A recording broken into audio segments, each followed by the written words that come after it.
Emily Ward didn't try to get up. She didn't scream. She didn't even lift her hands the way most kids do when something big and loud comes crashing toward them. She just folded. Her knees gave out first, hitting the tile with that awful hollow clack you only hear when a kid falls before they even know they're falling. Her palms pressed flat against the floor, like the ground was the only thing keeping her from disappearing. And her backpack, that tiny turquoise thing, slid out from under her arm like it wanted no part of whatever nightmare she'd been dragged into. Titan's barking didn't help. It wasn't just barking anymore.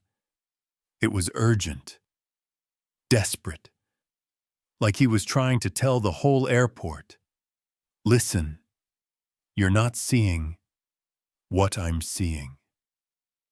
But nobody speaks fluent K9 panic. So all they saw was a big police dog losing his mind over a 7-year-old girl. "Back up! Back up!" someone shouted.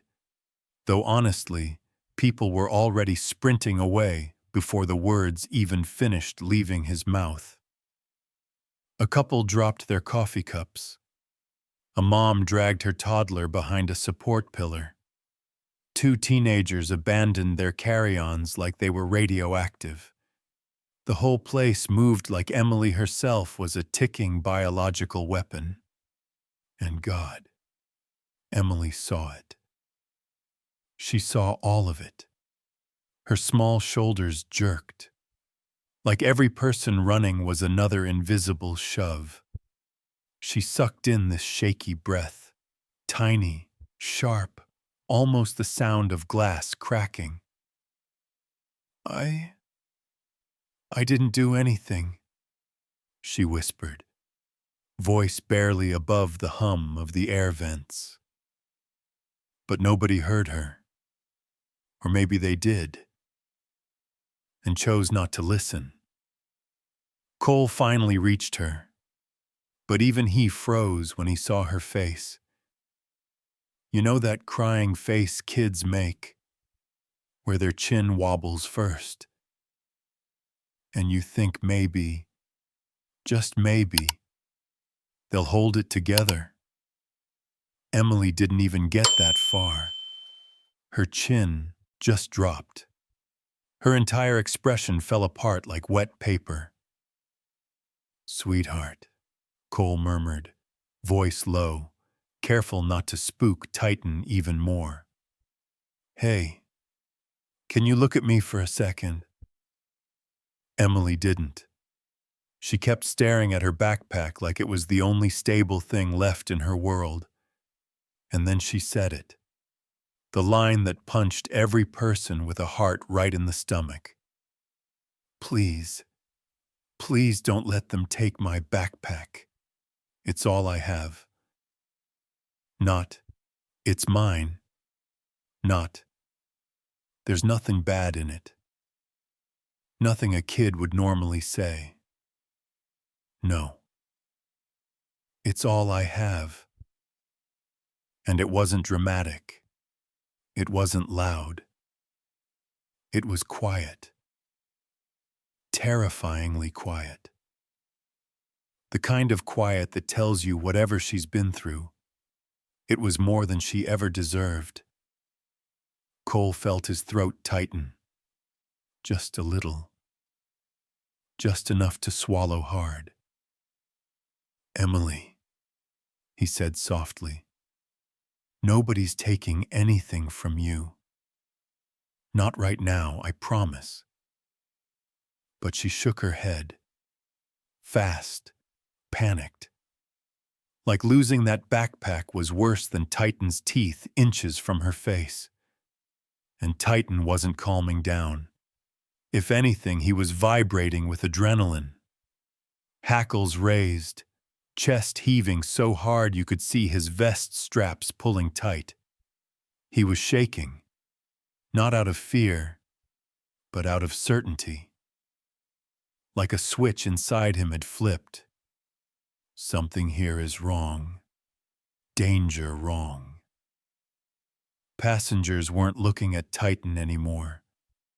They were looking at Emily, at her thin arms, her scruffy shoes, the way she hunched over her backpack like she was shielding it from a hurricane.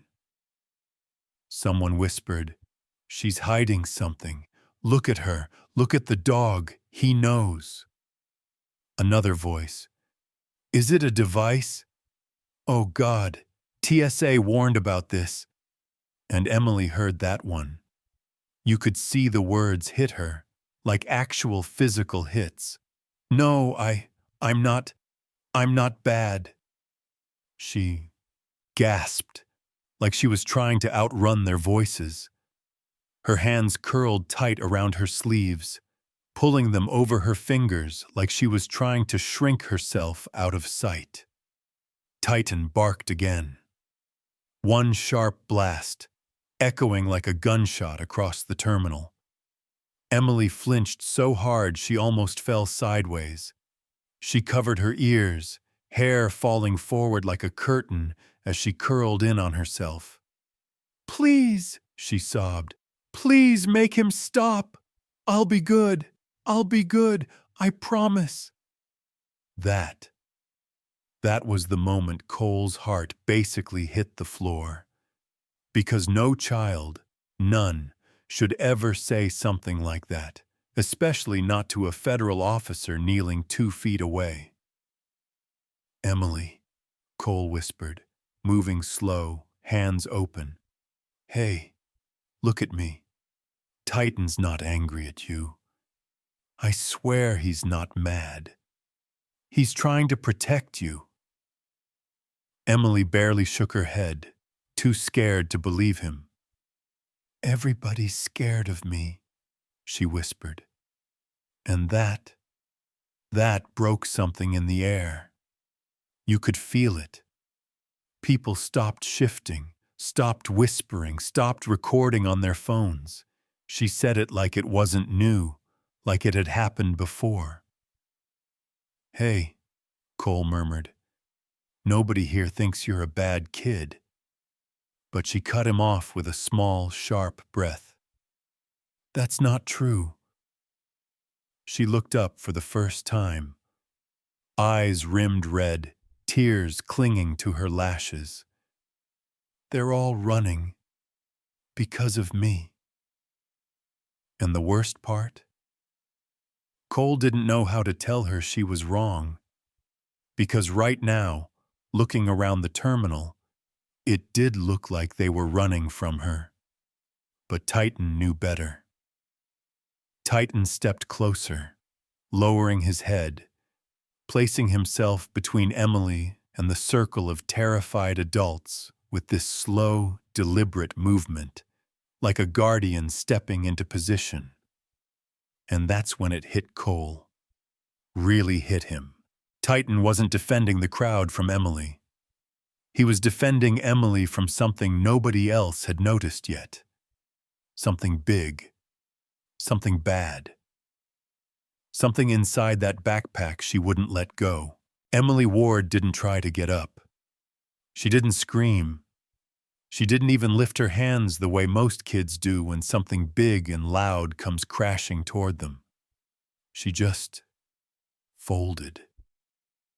Her knees gave out first, hitting the tile with that awful hollow clack you only hear when a kid falls before they even know they're falling. Her palms pressed flat against the floor, like the ground was the only thing keeping her from disappearing. And her backpack, that tiny turquoise thing, slid out from under her arm like it wanted no part of whatever nightmare she'd been dragged into. Titan's barking didn't help. It wasn't just barking anymore. It was urgent, desperate, like he was trying to tell the whole airport, "Listen, you're not seeing what I'm seeing." But nobody speaks fluent K9 panic. So all they saw was a big police dog losing his mind over a 7-year-old girl. Back up! Back up! Someone shouted. Though honestly, people were already sprinting away before the words even finished leaving his mouth. A couple dropped their coffee cups. A mom dragged her toddler behind a support pillar. Two teenagers abandoned their carry-ons like they were radioactive. The whole place moved like Emily herself was a ticking biological weapon. And, God, Emily saw it. She saw all of it. Her small shoulders jerked. Like every person running was another invisible shove. She sucked in this shaky breath, tiny, sharp, almost the sound of glass cracking. I didn't do anything, she whispered, voice barely above the hum of the air vents. But nobody heard her. Or maybe they did, and chose not to listen. Cole finally reached her, but even he froze when he saw her face. You know that crying face kids make, where their chin wobbles first, and you think maybe, just maybe, they'll hold it together. Emily didn't even get that far. Her chin just dropped. Her entire expression fell apart like wet paper. "Sweetheart," Cole murmured, voice low, careful not to spook Titan even more. "Hey, can you look at me for a second?" Emily didn't. She kept staring at her backpack like it was the only stable thing left in her world. And then she said it. The line that punched every person with a heart right in the stomach. "Please, please don't let them take my backpack. It's all I have." Not, "It's mine." Not, "There's nothing bad in it." Nothing a kid would normally say. No. "It's all I have." And it wasn't dramatic. It wasn't loud. It was quiet. Terrifyingly quiet. The kind of quiet that tells you whatever she's been through, it was more than she ever deserved. Cole felt his throat tighten. Just a little. Just enough to swallow hard. "Emily," he said softly, "nobody's taking anything from you. Not right now, I promise." But she shook her head. Fast. Panicked. Like losing that backpack was worse than Titan's teeth inches from her face. And Titan wasn't calming down. If anything, he was vibrating with adrenaline. Hackles raised, chest heaving so hard you could see his vest straps pulling tight. He was shaking. Not out of fear, but out of certainty. Like a switch inside him had flipped. Something here is wrong. Danger wrong. Passengers weren't looking at Titan anymore. They were looking at Emily. At her thin arms, her scruffy shoes, the way she hunched over her backpack like she was shielding it from a hurricane. Someone whispered, "She's hiding something. Look at her. Look at the dog. He knows." Another voice, "Is it a device?" Oh God. TSA warned about this, and Emily heard that one. You could see the words hit her, like actual physical hits. "No, I'm not bad," she gasped, like she was trying to outrun their voices. Her hands curled tight around her sleeves, pulling them over her fingers like she was trying to shrink herself out of sight. Titan barked again. One sharp blast, echoing like a gunshot across the terminal. Emily flinched so hard she almost fell sideways. She covered her ears, hair falling forward like a curtain as she curled in on herself. "Please," she sobbed. "Please make him stop. I'll be good. I'll be good. I promise." That. That was the moment Cole's heart basically hit the floor. Because no child, none, should ever say something like that, especially not to a federal officer kneeling 2 feet away. "Emily," Cole whispered, moving slow, hands open. "Hey, look at me. Titan's not angry at you. I swear he's not mad. He's trying to protect you." Emily barely shook her head, too scared to believe him. "Everybody's scared of me," she whispered. And that broke something in the air. You could feel it.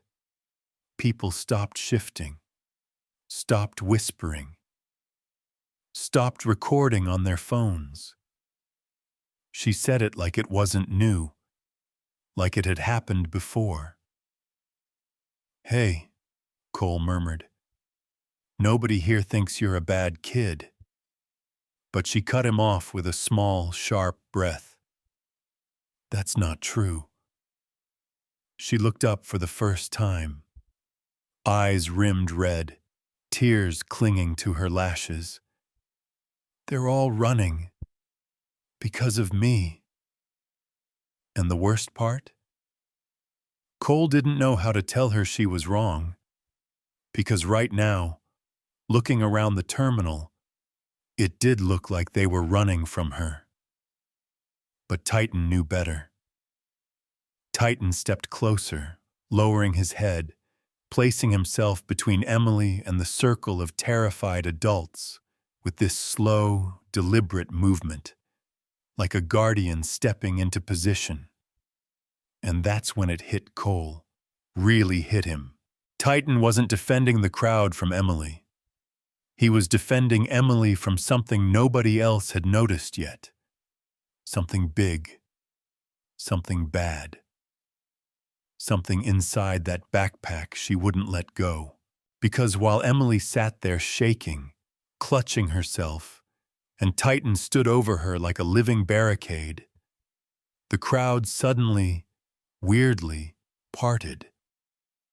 Not because they wanted to. No. It was the way people instinctively step aside when someone walks toward them with too much purpose. That's when she appeared. This woman, late 30s maybe, but with one of those faces that could have been 28 or 48 depending on the lighting, moved straight through the cluster of TSA officers like she was late for a hair appointment, not walking into an active K9 alert.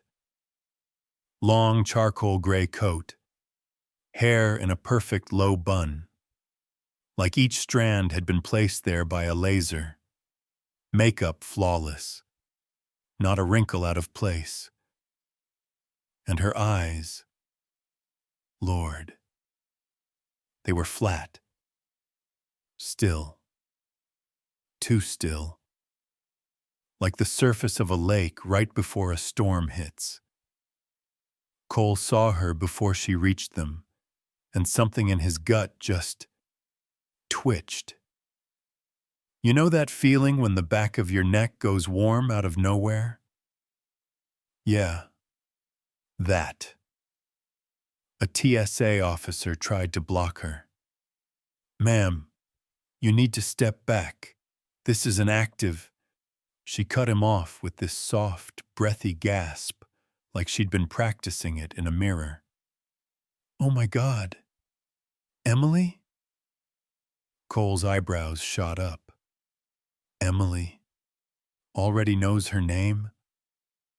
Red flag number 1. The woman didn't wait for permission. She ducked under the officer's arm, quick, smooth, and sank to her knees right next to the little girl. And then came the worst part. "Sweetheart," she whispered, reaching for Emily's arm. Mommy's here. You're safe now. No, absolutely not. Everything about that moment felt wrong. Emily didn't throw herself into the woman's arms. She didn't cry, "Mom." She didn't look relieved. She froze, like statue froze, like someone had poured ice water straight into her tiny veins. Her breath caught. Her shoulders climbed toward her ears. Her hands curled against her chest. And her eyes, those little terrified eyes, flicked up at the woman the same while a stray dog looks at the person who used to kick it. That wasn't fear. That was recognition.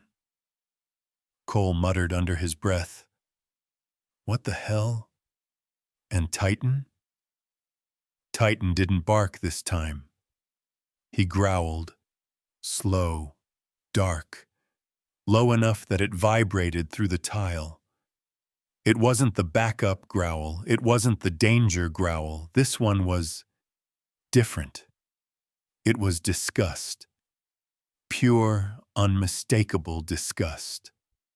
The woman, Marissa, though nobody knew her name yet, kept her smile perfectly in place, but it didn't reach her eyes. Not even close. She tucked a strand of Emily's hair behind the girl's ear with this gentle, almost rehearsed touch, like she'd seen moms do it in movies and thought, "Yeah, that looks right." Emily flinched so sharply, her elbow banged the floor. "Don't," she whispered. Barely audible, but Titan heard it. Titan reacted like someone had jabbed a needle into his spine. He lunged.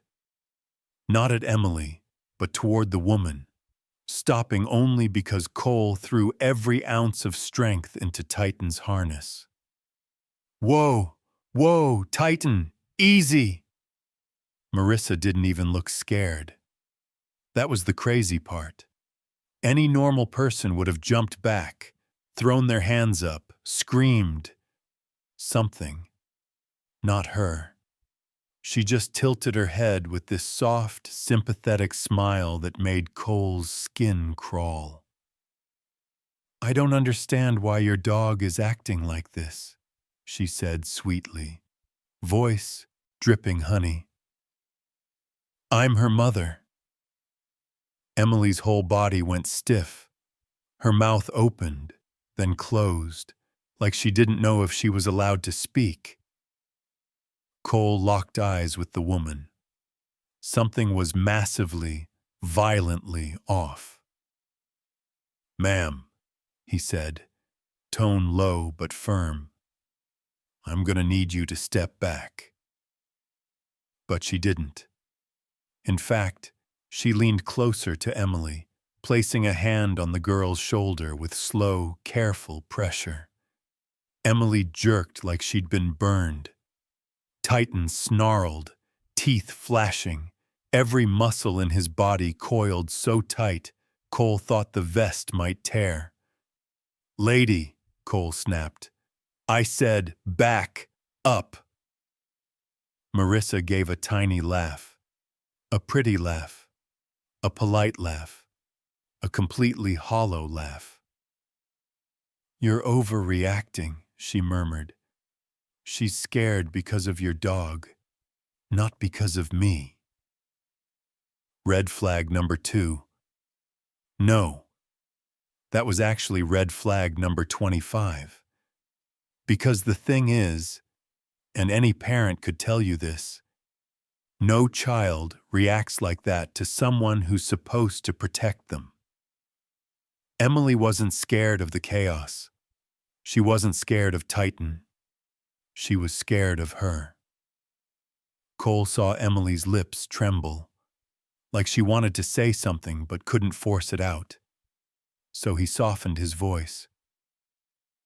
"Emily, sweetie, do you know this woman?" Marissa cut in fast, too fast. Of course she knows me. I'm her. Emily whispered it, barely a breath. No. Cole's eyes snapped to her. No, he repeated gently. You don't know her? Emily swallowed hard, tears pooling, voice cracking in half. She's not my mom. And that single sentence made Titan roar like a living earthquake. He lunged again. Cole barely held him. The entire terminal went silent, like someone hit a mute button. Marissa's smile finally cracked. Just a sliver. Just enough to show something cold beneath it. And in that frozen moment, with Titan snarling, Emily shaking, and Marissa staring like she'd been caught mid-disguise, everybody felt it. Something evil had just stepped into the room. If you were standing there, watching that woman smile at a kid who clearly feared her, would you believe 1, the woman, 2, the crowd, or 5, the dog who reacted like he'd met the devil? I'm honestly curious. Something colder. Something that made your spine tighten without you even realizing it. Because the moment Emily whispered, "She's not my mom," everything inside Deputy Cole Reeves shifted, like some invisible hand grabbed the back of his neck and forced him to pay attention. And Titan wasn't barking now. He wasn't growling. He was staring, locked, unblinking, laser-focused on one thing: Emily's turquoise backpack. It lay on the tile beside her, one strap twisted, the zipper half open like it had been yanked in the chaos. Nothing about it looked dangerous.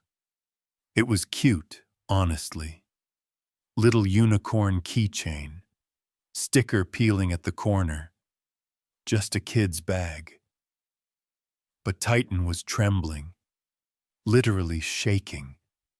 His front paw lifting, lowering, lifting again, like his instincts couldn't decide whether to leap or brace for impact. Cole followed his gaze, and the bottom of his stomach dropped so fast he felt dizzy. "Emily," he said quietly. "Sweetheart, what's in the bag?" Emily shrank back, arms wrapping around herself. Nothing," she whispered. "Just my stuff." "What kind of stuff?" My pencils, and my book, and some snacks." A TSA agent leaned in. "You want us to grab it?" "No," Cole said immediately, holding up a hand. "Nobody touches a thing. Not until I know what Titan is reacting to." The dog let out a low, haunted sound, half whine, half warning. Marissa, still kneeling way too close, tilted her head with fake concern. "She's lying," she said softly. "Kids hide things. You know how they are." Titan snarled at her, every tooth on full display. Cole's jaw clenched. "Ma'am, I need you to step away. Now." Her smile twitched, but she finally pushed herself up, dusting off her coat like she'd knelt in something unpleasant. She took 3 slow steps back, eyes never leaving the bag. Cole turned to Emily again. "Sweetheart, can I please check your backpack?" Her chin quivered. "Don't take it. Please don't take it from me." "I'm not," he said softly. I just want to look. I promise you, stay right here. A tear slipped down her cheek. It's everything I have left. And that sentence hit him harder than it should have. But he didn't let it shake him. He moved slow, hands open, lowering himself toward the bag the way a bomb tech approaches something blinking and unfamiliar. Titan took a step with him, shoulder to shoulder. Easy, boy, Cole whispered. Stay right with me. He reached for the zipper, and Titan exploded with sound. A bark so sharp the windows behind them rattled. Passengers flinched. Someone gasped. Dear God, what's in there? Emily covered her ears, sobbing harder. Cole swallowed. Okay, he said under his breath. That's not normal. He slid the zipper the rest of the way, and the world kind of collapsed in on itself. No clothes, no crayons, no snacks, not even a single thing a child might bring on a trip. Just layers. Layers of carefully stitched fabric. Layers of reinforced nylon. Layers that weren't supposed to be in any child's backpack ever. What the hell? He murmured. He pulled the lining back. Then the second lining. Then the third. Each cut revealing something that ratcheted the tension higher. A TSA agent whispered, That's no way. That's custom stitching. Industrial grade. Who would do that to a kid's? Then Cole peeled the final layer, and everything inside him froze. Inside the backpack, sunken neatly into a padded compartment, sat rows of thin metallic wafers. Silver. Perfect. Chillingly organized. They weren't toys. They weren't electronics from a store. They were microchips. Not the consumer kind. Not even the black market kind. These were military-coded, high-frequency, autonomous, designed to spoof or override radar signatures. He recognized the shape instantly. The pattern burned from a cybersecurity training he barely passed years ago. Southwest Air route encrypted mapping keys. If activated, planes wouldn't know where they were. They'd fly blind into mountains, into storms, into each other. A pilot could be 100% sure they were aligned and be 100% wrong. These things were nightmares dressed like computer parts. Cole exhaled. Slow, shaky. Jesus Christ. A TSA officer stumbled backward. Are those what I think they are? Cole nodded. Yep.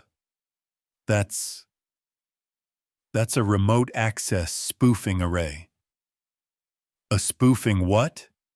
Another officer asked. He didn't take his eyes off the chips. A device that can hijack multiple planes' radar tracks at once. This wasn't a bomb. This was worse. This was someone reaching into the sky itself and twisting it. Emily curled tighter, sobbing. I didn't put those in there. I didn't. I promise. I know, Cole said immediately, too quickly, almost desperate to reassure her. Sweetheart, I know you didn't. He looked at the layers again, precision stitching, professional insulation, a hidden compartment sewn into a backpack that used to belong to a second grader. Someone used her, he whispered. Someone used a child as a carrier.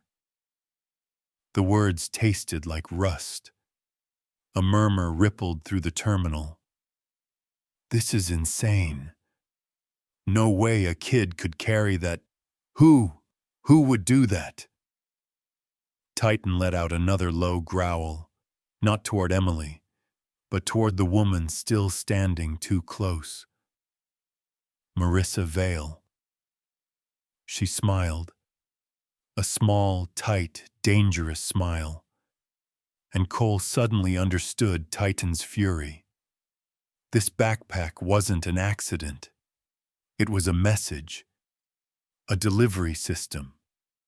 And Emily Ward, shaking, crying, terrified, had been turned into a living USB stick carrying the keys to a national aviation disaster.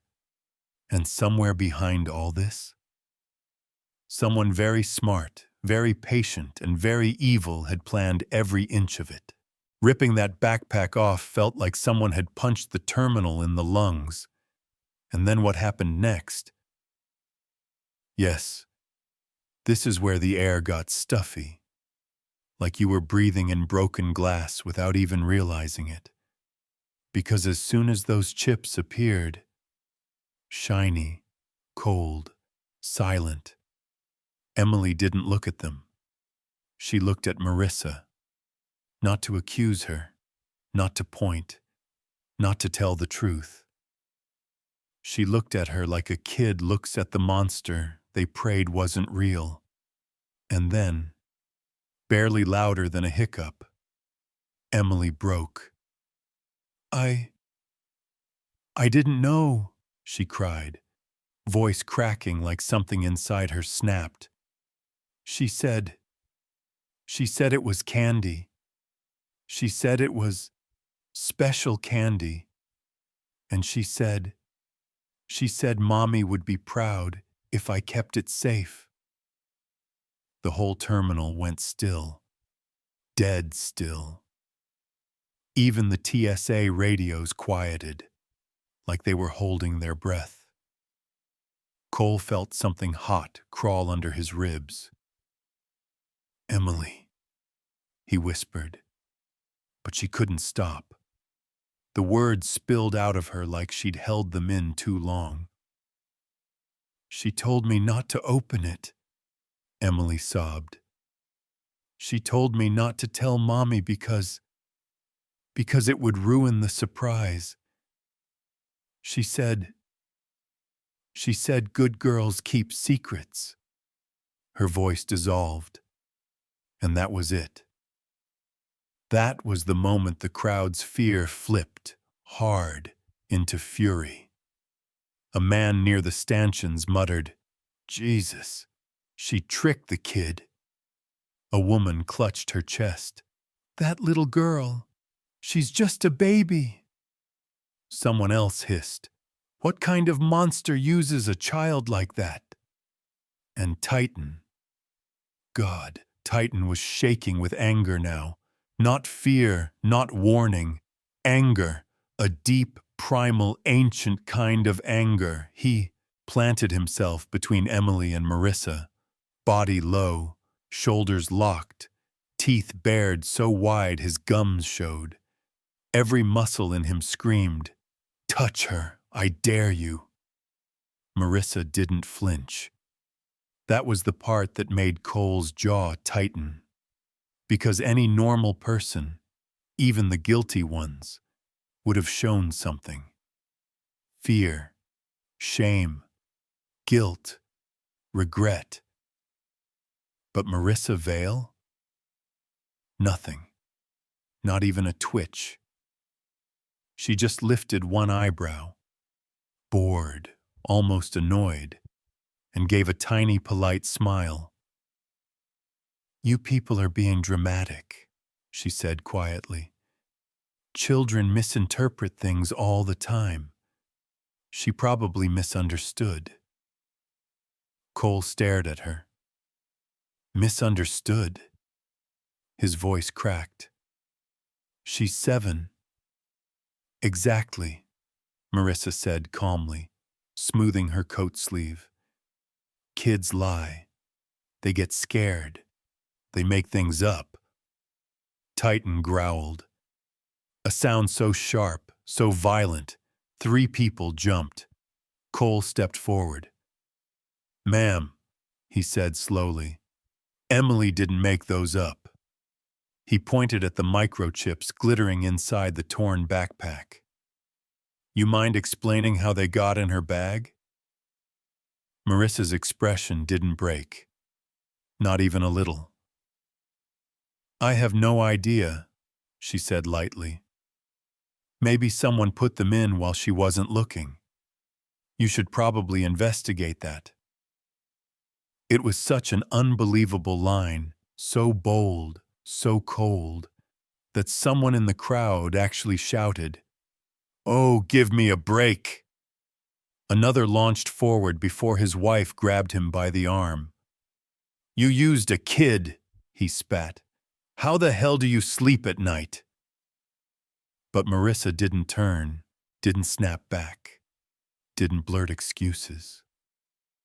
She just watched Emily. And that was the moment Cole understood exactly how dangerous this woman really was. Emily started shaking again, tiny shoulders bouncing like she couldn't keep her fear inside anymore. "I didn't know," she whispered, hugging herself. "I didn't know it was bad. I didn't know she was lying. I didn't mean to be bad." Cole knelt down, his voice gentle, steady. "Emily, listen to me. You didn't do anything wrong. Not one single thing. Someone lied to you. Someone used you." "But," she cried, "everyone was scared of me."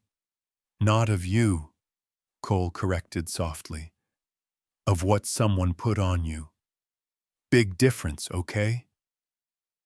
Emily sniffled, nodding weakly. Behind Cole, the murmurs grew louder. That poor kid. She must have been terrified.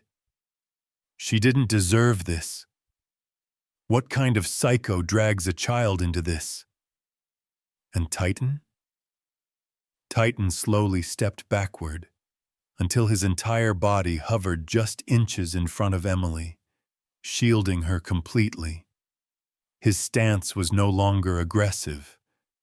It was protective. Deadly protective. Cole rose slowly, turning toward Marissa. "You're done," he said. Not loud, not dramatic, just final. Marissa blinked once. "I'm sorry." "You heard me." He didn't yell. He didn't threaten.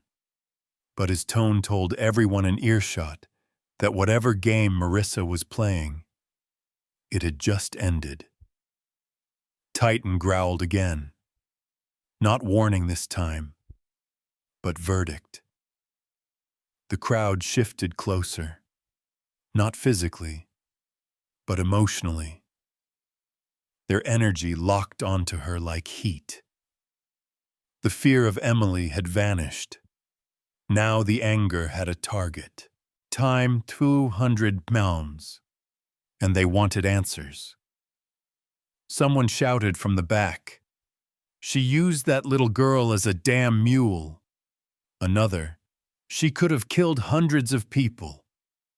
A third voice, shaking with rage, "What if that was my kid?" Marissa's jaw tensed just slightly. The first crack in her porcelain mask. Cole didn't take his eyes off her. "You tricked a child," he said quietly.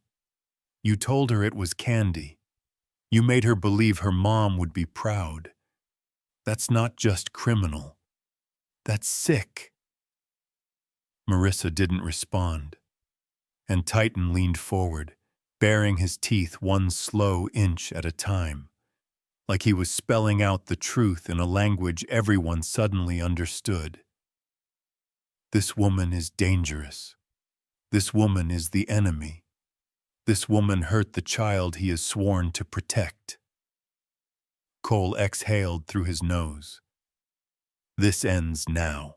Not the dangerous kind. The human kind. The kind that knocks the wind out of everyone for completely different reasons. Because right in the middle of the chaos, Titan snarling, Cole confronting Marissa, Emily shaking. The automatic doors at the far end of the terminal slammed open so hard they ricocheted off the stopper. Every head whipped toward the sound.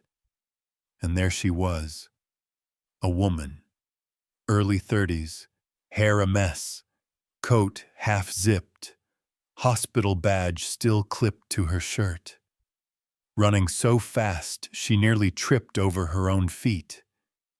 Her face was blotchy, her eyes swollen, her voice already breaking before she even said a word. But when she saw Emily, God, she didn't just cry out. She screamed, "Emily!" Not a mother calling for her daughter. A mother whose soul had been shredded for 48 straight hours. A mother who thought she'd never say her child's name again. The terminal froze. Even Titan stopped growling. Emily jerked upright like someone had hit her with a defibrillator. Her eyes widened, huge, disbelieving, like she couldn't trust what she was seeing. "Mom?" she whispered. And then she exploded into motion. She didn't walk. She didn't run. She launched herself forward, like a kid trying to swim up out of a nightmare she'd been drowning in. "Mommy! Mommy!" Lauren Ward collided with her daughter so hard they both went to their knees. The kind of fall no one feels because the emotion hits so much harder. Emily wrapped her arms around her mom's neck with this desperate, clutching grip.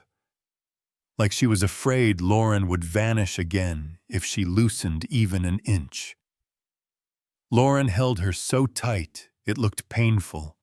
Her fingers dug into Emily's jacket. Her forehead mashed against Emily's hair. And the sound that came out of her, it wasn't crying. It was a sound pulled from somewhere deep, somewhere old, somewhere primal.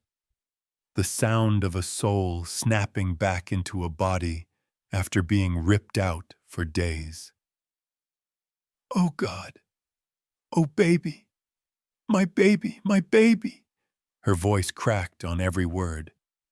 Emily sobbed into her mother's chest. "I was scared, Mommy. I was so scared. I didn't know, I thought—" "It's okay," Lauren gasped, shaking so hard she could barely form words. "You're here. You're here. You're here." People watched. And for once, they didn't watch out of fear or confusion. They watched because they couldn't look away.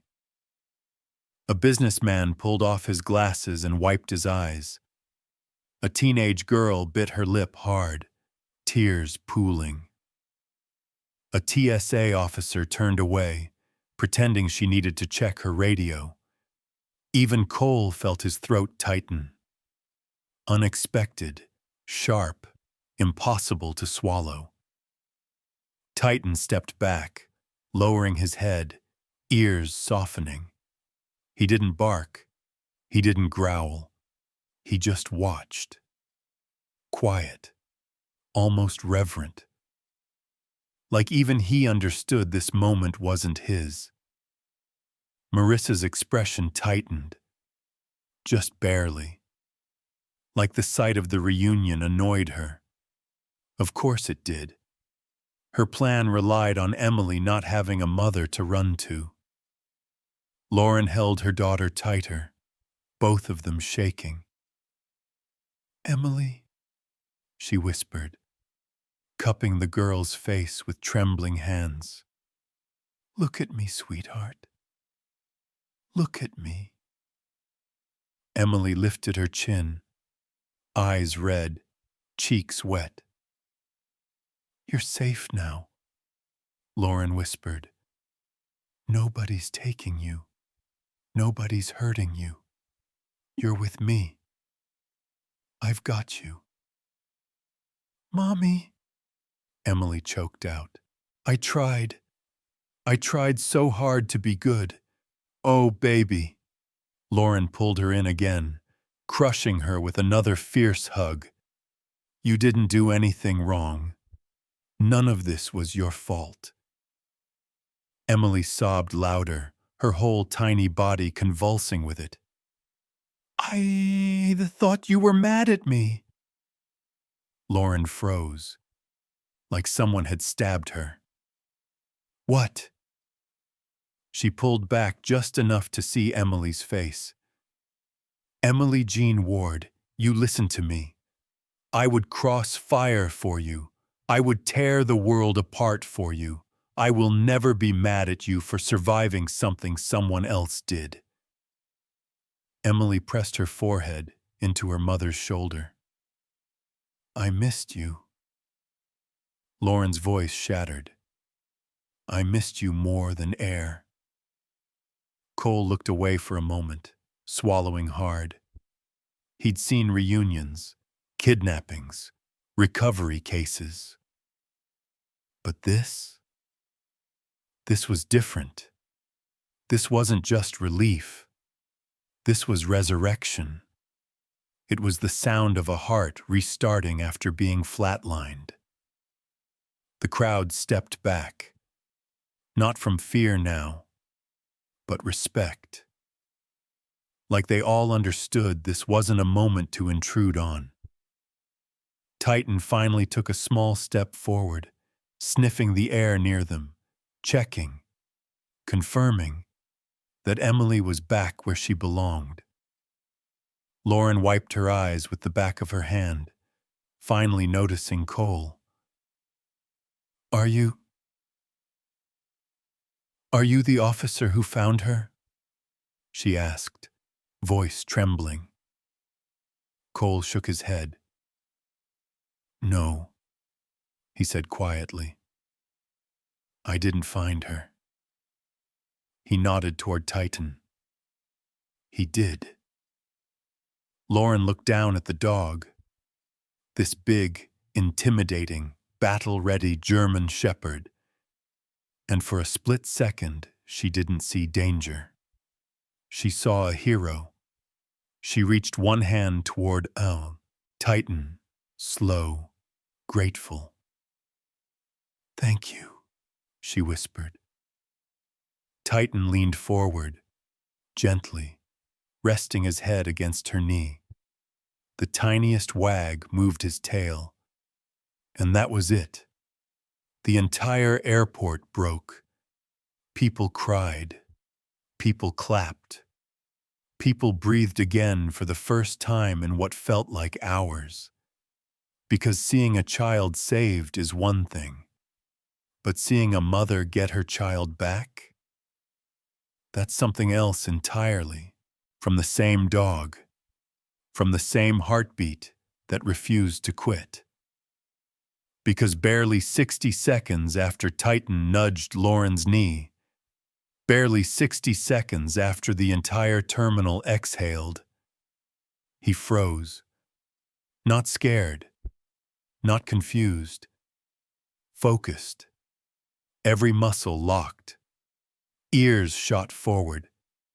Tail stiffened.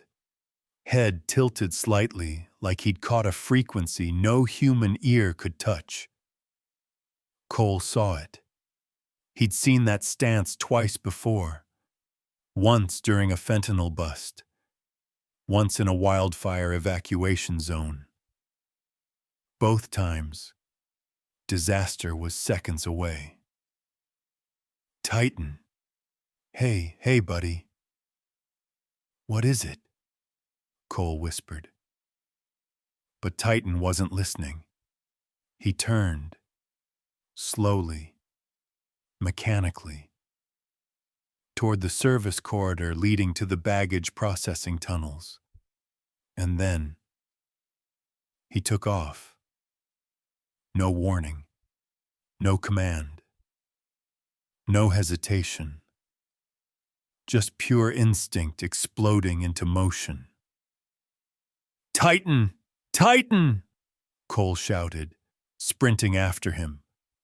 But Titan was already 10 yards ahead, then 20, then gone, swallowed by the metal maze behind the authorized personnel-only doors. A TSA officer yanked the door open for Cole. "Go! We'll radio ahead." But honestly, Titan didn't wait for backup. The second his paws hit the grated metal floor of the baggage underbelly, he was in another world. Down there, everything echoed. The roar of conveyor belts, the slam of departing luggage, the mechanical thrumming of motors older than half the passengers upstairs. It was loud enough to make a grown man flinch. But Titan ran like the noise didn't exist. He darted left at the first junction, right at the second, straight through the third. Nose down, body low, muscles coiled like steel cables. Cole barreled in behind him, knocking his shoulder into a steel beam so hard it rang like a bell. "Titan, wait! Slow down!" But Titan wasn't slowing, not even a fraction. He leapt onto a moving belt, landing so hard the conveyor shuddered. Bags bumped into him. One nearly knocked him sideways. He didn't care. He sniffed. Once, twice. Then, a sharp bark, a signal. Cole scrambled onto the belt, wincing as his boots skidded on the slick rubber. "Show me, buddy. Show me." Titan jammed his nose against a black suitcase. A big one. Hard shell. Heavy. Then he barked again. Sharp, fast, urgent. It was the alert bark. The one that meant he smelled the same nightmare from Emily's bag. "Pull it!" Cole shouted. 2 TSA agents grabbed the case and dragged it to a steel table. Titan didn't wait. He was already spinning, already jumping off the belt, already sprinting to the next line. "Jesus! He's got another!" someone yelled. Titan didn't even glance back. He shot across the catwalk, claws screeching against metal, and vaulted onto the adjacent conveyor. Another sniff, another bark, another bag. A navy duffel this time. Worn, unremarkable. Except for the fact it held the second set of spoofing chips designed for Flight 227 to Chicago. Cole's chest tightened. 2 flights. 2 disasters waiting to happen. And Titan was hunting them like a bloodhound chasing lightning. "Grab that one!" Cole yelled. Agents lunged. The duffel was yanked off the belt before it disappeared into the loading zone. Titan still wasn't done. He leapt from one conveyor to another like some kind of 4-legged acrobat. Boots, wheels, luggage flying around him. Cole followed, but he couldn't keep up. Nobody could. Titan wasn't running. He was descending into the belly of the airport, into the place no passenger ever sees, a place that smelled like rubber, jet fuel, metal, and secrets.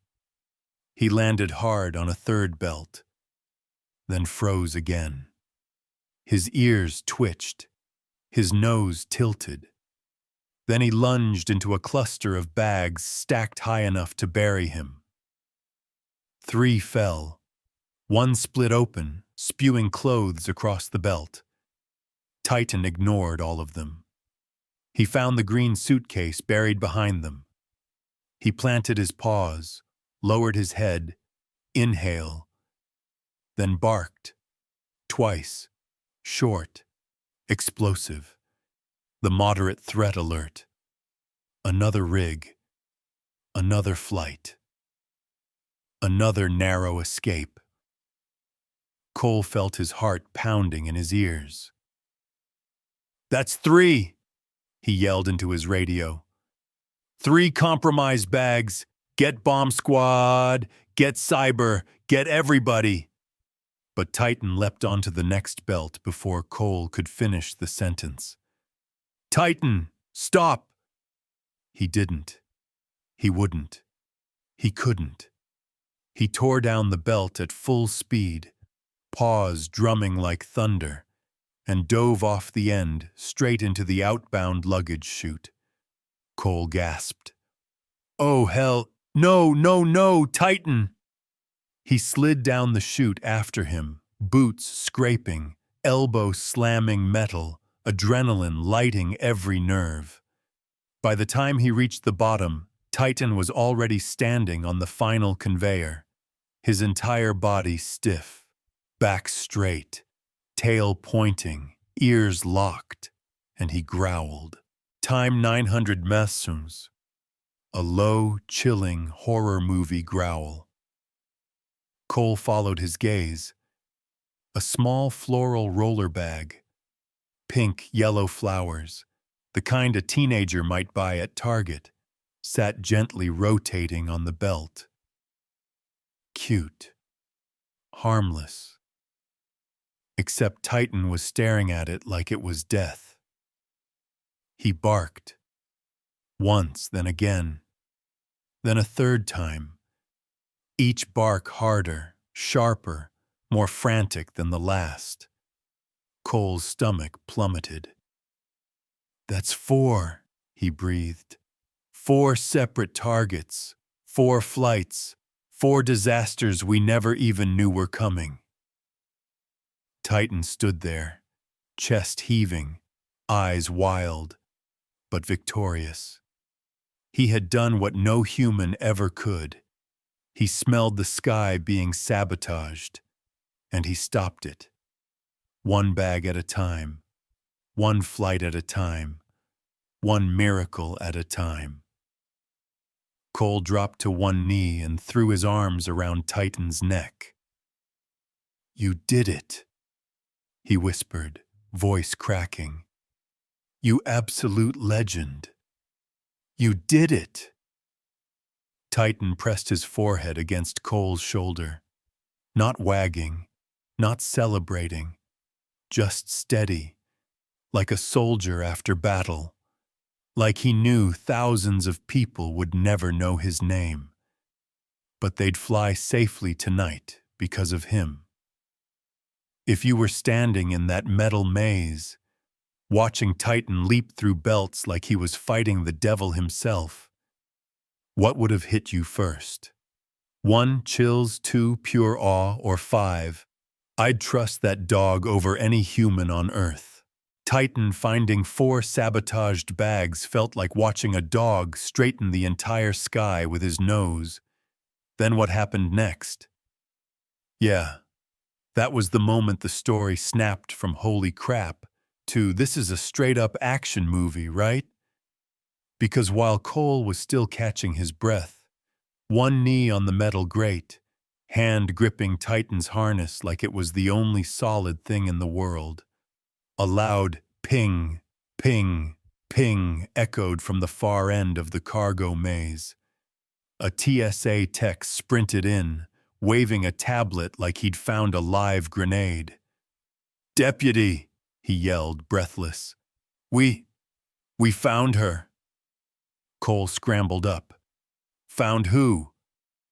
The tech turned the screen around, and on the shaky security feed, in a dim maintenance hallway, they all saw her, the violet ghost, the mastermind, the one who slipped the chips into Emily's backpack. The one who used a child as camouflage. The one who almost blinded 4 major flight routes. She wasn't wearing the gray coat from earlier. She wasn't wearing anything suspicious. Just a reflective vest, dark cargo pants, gloves, and a maintenance badge clipped to her belt. She could have walked right past any of them and nobody would have blinked. But Titan didn't need a badge. He recognized her scent before anyone said a single word. He growled, loud, sharp, certain. Cole's eyes widened. Oh, hell, she's still in the tunnels. And before anyone could say, wait, Titan launched, again, full speed, zero hesitation. Titan, no, Titan! Cole tore after him. Titan's paws hammered the metal walkway, claws sparking as he whipped around corners like he'd run this place 100 times before. He wasn't tracking fear. He wasn't tracking guilt. He was tracking evil. They reached the maintenance wing just in time to see her, the violet ghost. Glancing back once, her eyes catching the overhead camera before she bolted deeper into the tunnels. Stop! Cole shouted. She didn't even look at him. Instead, she ripped a black cylinder from her vest, yanked the pin, and chucked it over her shoulder. It hit the floor with a hollow clink. Smoke, Cole yelled. Back! Too late. Boom, PFS!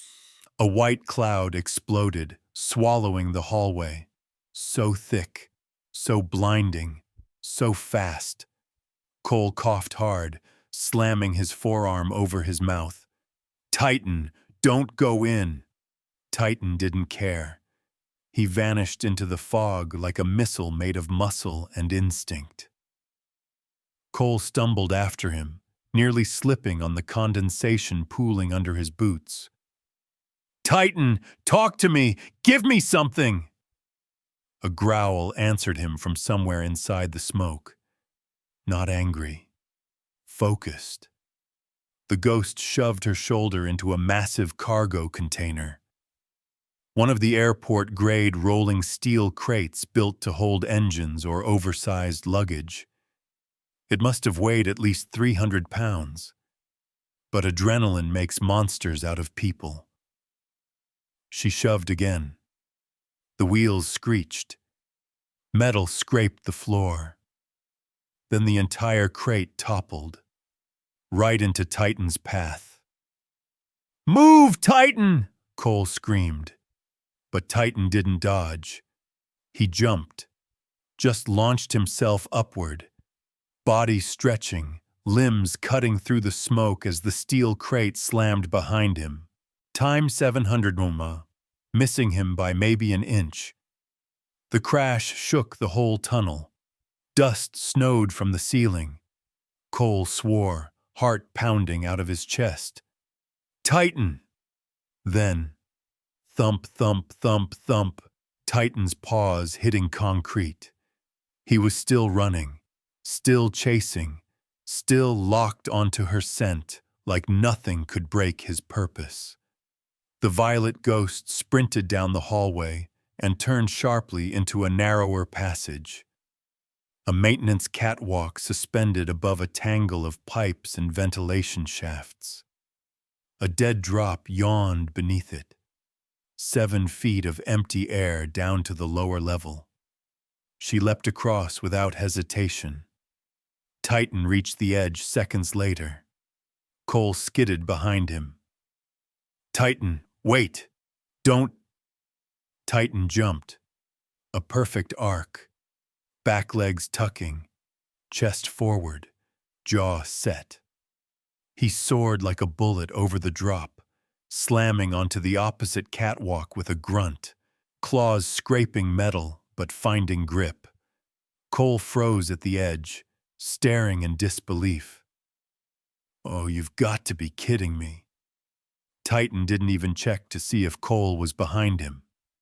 He continued, tail straight, head low, body vibrating. He wasn't following orders anymore. He was following destiny. The ghost shoved through a curtain of hanging plastic, the kind used to block off temperature-controlled storage. It whipped behind her as she disappeared inside. Titan tore through it, plastic flapping around him like he ran through shredded wings. Cole pushed harder, lungs on fire. "Stop! Police! You're done!" But the ghost glanced back with this creepy, almost amused smirk. And that was her last mistake. Titan launched. Not a jump, not a tackle, a full-body collision. He hit her center mass. Her feet left the ground. Her breath punched out of her lungs in a sharp HKK. They slammed into the concrete together. Titan landed hard on top of her, paws pinning her arms, teeth bared inches from her face. She struggled. She twisted. She clawed at the floor. Titan didn't budge. Cole reached them seconds later, dropping to his knees, grabbing her wrists, snapping cuffs around them before she could draw another weapon. "You're done," he panted. "You hear me? Done!" The ghost spat blood onto the floor. "This changes nothing," she hissed. "You stupid dog doesn't even know what he stopped." Cole leaned in, breath still shaking. "Oh," he said quietly, "I think he knows exactly what he stopped." Titan growled. Not loud, not triumphant, just certain. The kind of growl that said, "If you ever come near that child again, I will end you."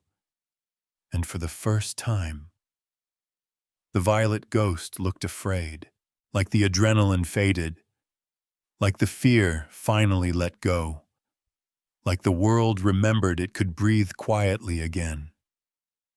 People were still gathered in little clusters outside the courthouse. Airport workers, pilots, families, talking in low voices, replaying the day like they still couldn't believe any of it had happened. Cole walked Titan down the courthouse steps, one hand resting on the dog's vest, the other rubbing the back of his neck like he still hadn't processed the last few weeks. Titan wasn't excited, wasn't nervous, wasn't anything dramatic. He was calm. That warm, grounded calm dogs get when they know they've done something right, even if they don't fully understand how big it was. They reached the bottom of the steps, where Emily Ward stood waiting. Tiny, quiet, hands tucked behind her back like she was hiding something precious. Lauren hovered close, but she didn't touch her daughter. She just watched, soft, proud, letting Emily take the lead this time. Emily lifted her chin a little when Titan approached, her lower lip wobbling in that way kids try to hide when they don't want to cry again.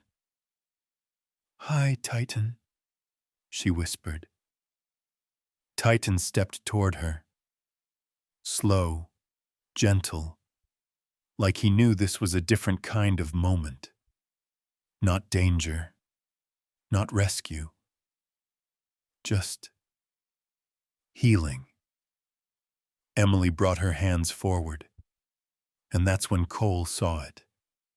A strip of fabric, faded blue, frayed edges, torn roughly across one side, the ribbon from her old backpack, the one that had once held a nightmare inside it, the one Titan had smelled before any adult knew a thing.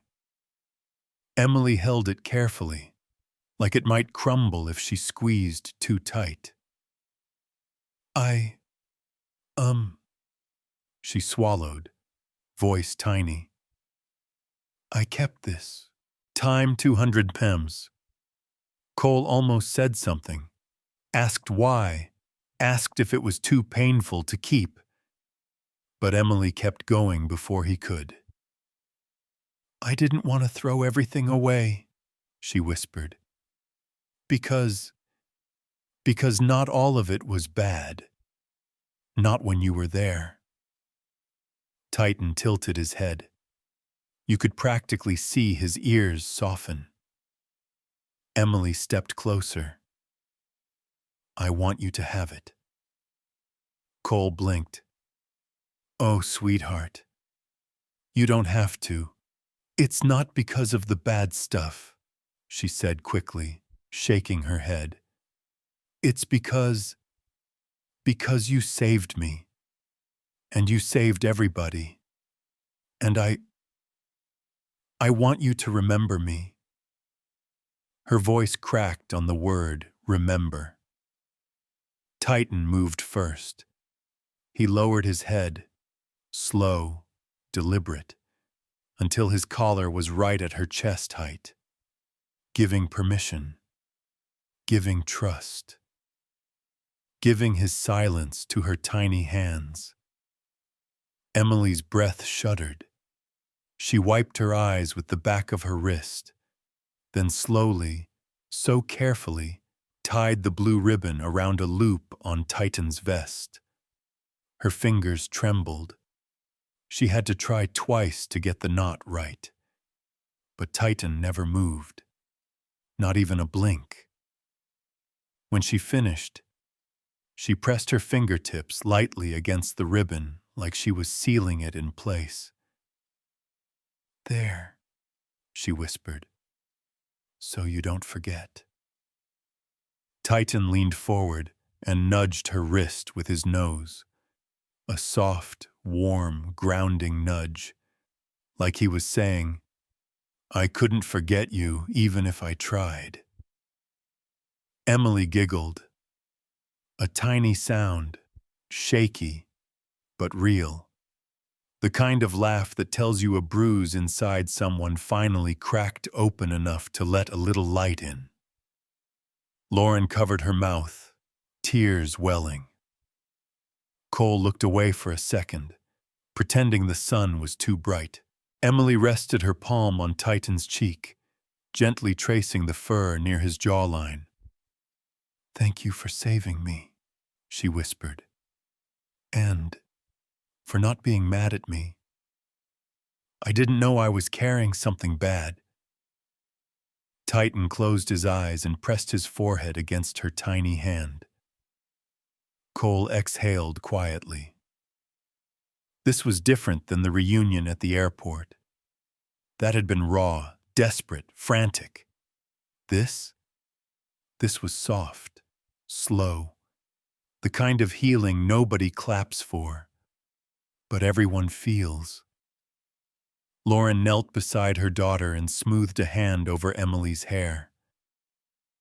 Sweetheart, she murmured, you gave him something he'll wear for the rest of his life. Emily nodded, wiping her nose with her sleeve. It's his hero ribbon, she said. Cole's throat tightened. Emily, he said softly, Titan doesn't just remember you. You're his kid now. Emily's eyes widened. For real? Cole nodded. Yeah, for real. Dogs like him, once they protect someone, that bond never goes away. Titan wagged his tail. Just once, slow like a solemn promise. And Emily smiled so wide it nearly undid the entire afternoon. She leaned in and wrapped her arms around Titan's neck. Not the panicked clutch from the airport, but something warm, gentle, trusting. Titan lowered himself a little so she could hug him better. Lauren whispered, "He's family now, huh?" Cole nodded, whether he likes it or not. Lauren wiped her eyes again, laughing softly. Titan stayed still until Emily finally loosened her arms. Then he flicked his gaze up at Cole, like he was waiting for the next step in a ritual he didn't know existed until now. Cole rested his hand on Titan's back. "Looks good on you, buddy," he murmured. "Blue really is your color." Emily grinned. "It means he remembers." Cole smiled back.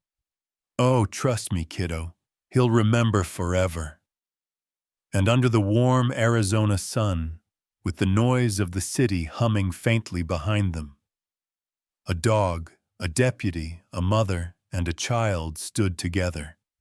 Not in chaos, not in fear, but in something quiet, something real, something that felt an awful lot like hope finally sitting down beside them. Like the world had been scrubbed down after weeks of chaos. Like all the noise had settled to the bottom of the glass. Because dawn in Arizona is different. It doesn't creep in. It arrives, loud in color, quiet in sound, spilling orange and gold across the desert like God dropped a paint bucket. Runway B3 sat completely empty at 6:17 a.m. No planes, no carts, no engines humming, no staff yelling into radios. Just space. Just quiet. Just the kind of morning the universe only hands out after a storm. Cole walked slowly across the cool concrete, hands in his pockets, breath fogging a little in the cold.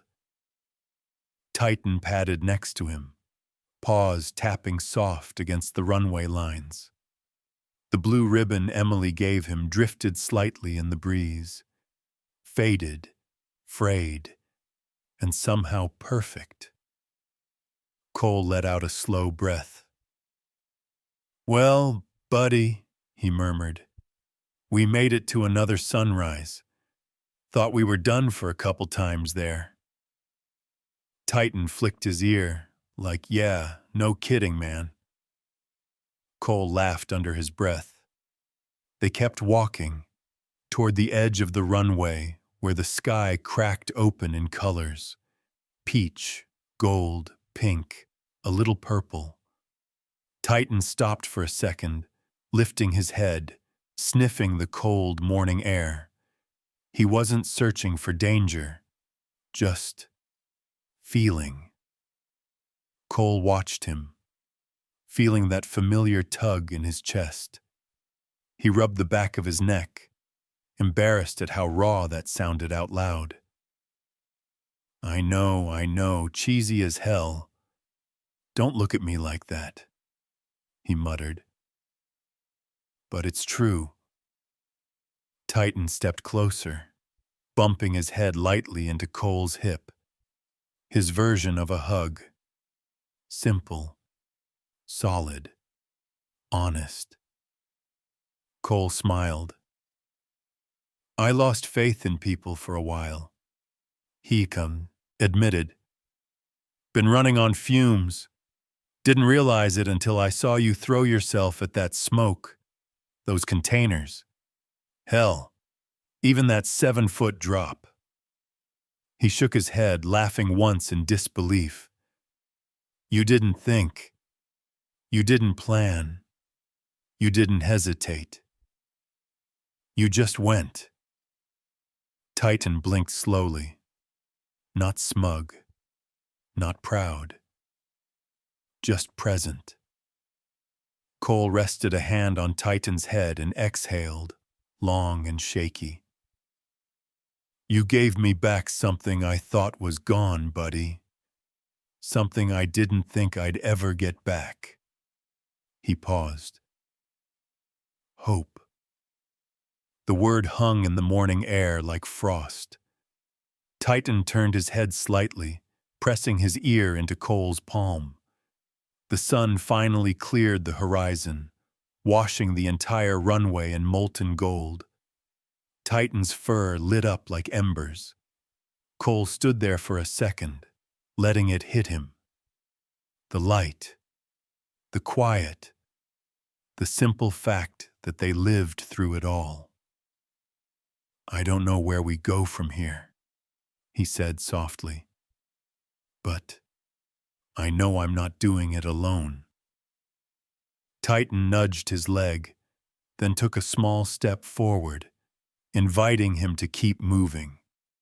Cole chuckled. All right, I get it. No dramatic speeches. Let's walk."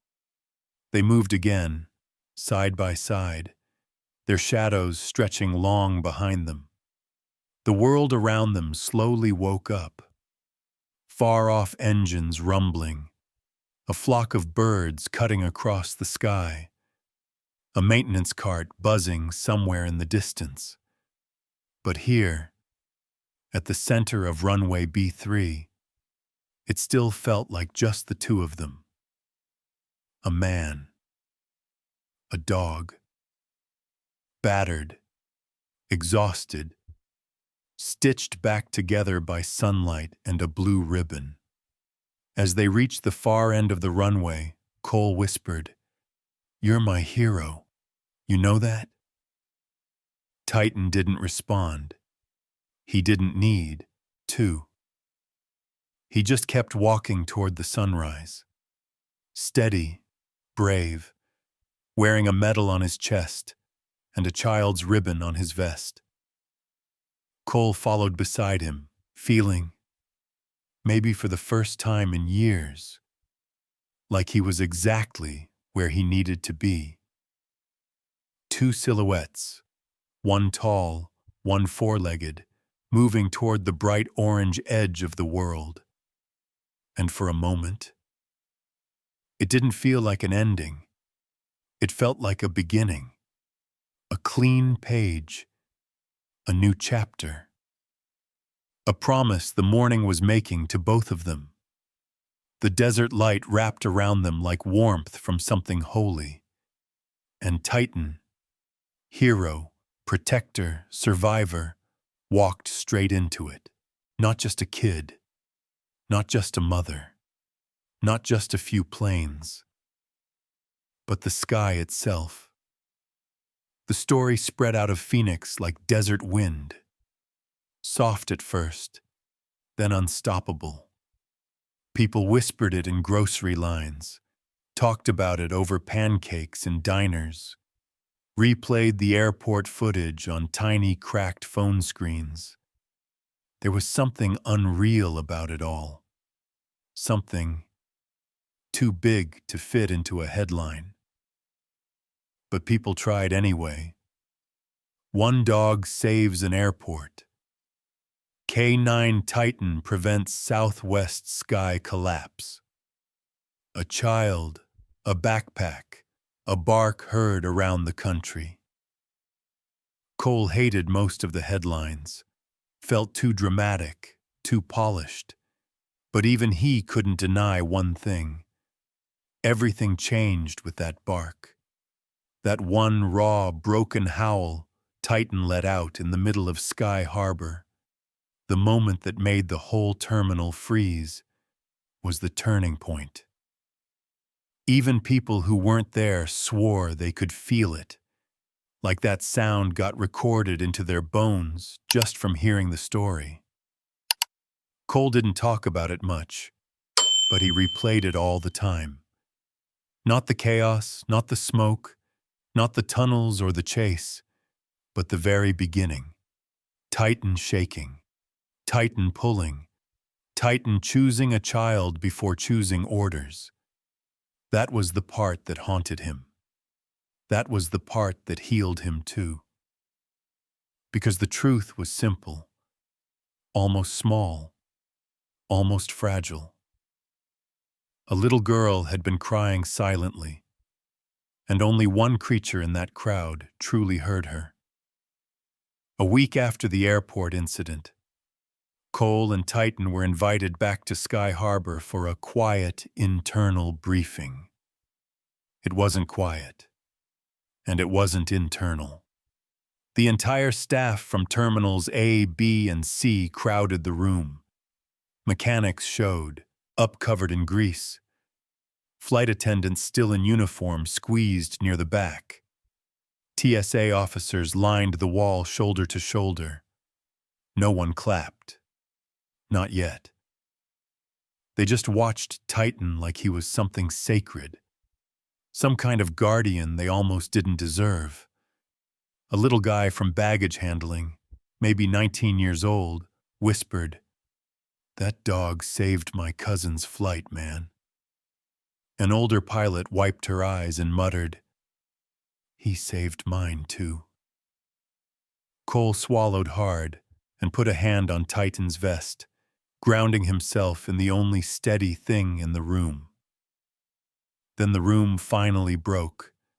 Applause, cheers, a couple people whistling like it was New Year's. Titan didn't react. Not much, anyway. He just sat there, calm as a monk, the blue ribbon on his vest fluttering as if agreeing with every word. Cole leaned down and whispered, "You're allowed to wag your tail, you know." Titan wagged once. Just once. It was enough to set half the room crying again. Emily and Lauren didn't come to the event. They weren't ready for crowds yet, but they sent a small box wrapped in plain brown paper. Inside was a drawing. Crayon. Messy. Shaky. But perfect. A big dog. A tiny girl.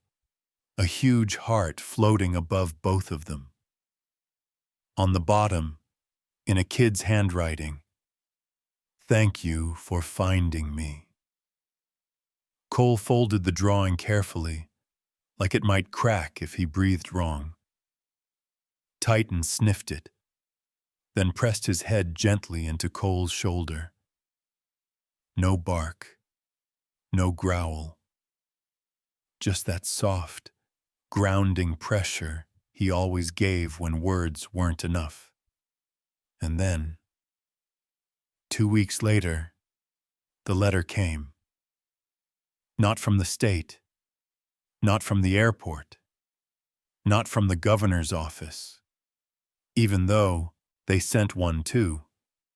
It came from Emily. A simple postcard with a picture of the desert on it. Coyote tracks, pink sky, endless dust. Her handwriting was steadier this time. "I'm not scared of dogs anymore. I'm not scared of airports anymore. Titan made me brave." Cole read it twice. Then again. Titan rested his chin on Cole's knee, eyes warm, patient, curious. "Yeah," Cole whispered, voice catching. "You really did that, buddy." And so, little by little, the world moved on. Planes flew, right routes, safe skies, families reunited without knowing how close they came to disaster. Emily went back to school. Lauren finally slept through the night. And Titan went back to working, patrolling, sniffing, watching the world the way only he could. Like every sound mattered, every scent mattered, every heartbeat mattered. Cole walked beside him with something new lodged in his own chest. Not fear, not doubt, not exhaustion. Hope. The quiet, golden kind. The kind that feels like sunrise. People kept saying a lot of big things. A hero saved the airport. A miracle stopped a cyber attack. A dog saved the Southwest skies. Those things were true, but Cole always corrected them when he could. He'd say, "No, a bark saved the airport. A child's fear got answered. A mother got her baby back. And a dog, just doing what his heart told him, saved all of us. And that version, yeah, that felt real. That felt right. So let me ask you something. Honestly, just between us.